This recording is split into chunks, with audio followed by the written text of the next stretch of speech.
హరే కృష్ణ అందరికీ welcome back to my channel. ఈరోజు ఏం చేస్తున్నామో చూసేద్దాం రండి. ఈరోజు మనం చేసుకోబోతున్నాం హెల్దీ డ్రింక్. రోజు మార్నింగ్ తాగితే హెల్త్కి చాలా మంచిది. ఇది మోకాల నొప్పికి చాలా మంచి రెసిపీ. ఒకసారి మీరు కూడా ట్రై చేయండి. ఈ రెసిపీ చేయడానికి కావాల్సిన పదార్థాలు: బనానా, పుట్నాలు, డేట్స్, డ్రై ఫ్రూట్స్, పాలు.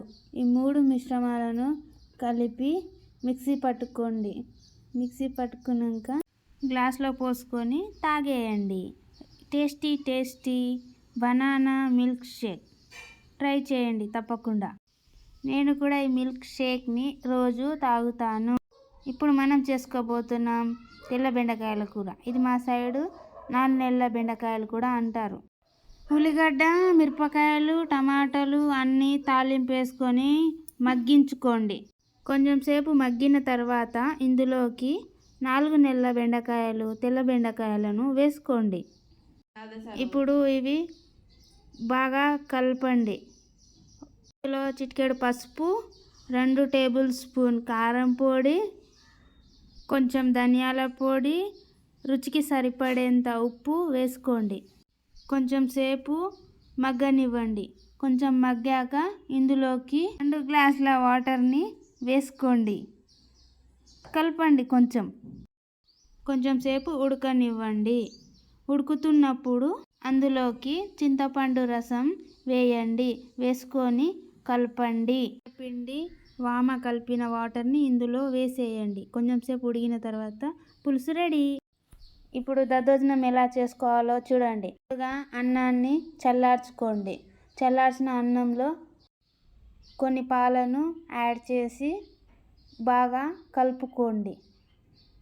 అందులో కొంత పెరుగుని యాడ్ చేసుకోండి.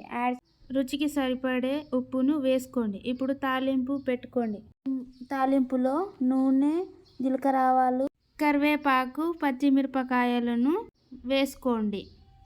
ఇప్పుడు తాలింపుని ఈ పెరుగన్నంలో కలిపేయండి. టేస్టీ దద్దోజనం రెడీ. మీరు కూడా ట్రై చేయండి. అమ్మవారికి పూలు కోసుకురావడానికి నేను మిద్దె పైకి వచ్చి పూలు తెంపుతున్నాను. మందారం పువ్వు చూడండి ఎంత బాగుందో కదా, ఎర్రగా. అలాగే కొన్ని శంకు పూలు కూడా కోస్తున్నాను అమ్మవారి పూజ కోసం. తులసి చెట్టుకి నీళ్లు పోసి అమ్మవారిని నిండు పూలతో అలంకరించి దద్దోజనాన్ని ప్రసాదంగా పెడుతున్నాను. 3వ రోజు అన్నపూర్ణాదేవి పూజ చేసుకుంటున్నాను. అన్నపూర్ణాదేవికి నేను దద్దోజనం ప్రసాదంగా పెట్టాను. అమ్మవారికి నిండు పూలతో అలంకరణ చేశాను. ఈరోజు అమ్మవారికి అగరబత్తితో ధూపాన్ని ఇస్తున్నాను. 3వ రోజు అన్నపూర్ణ అమ్మవారికి నేను కుంకుమ అర్చన చేసుకుంటున్నాను.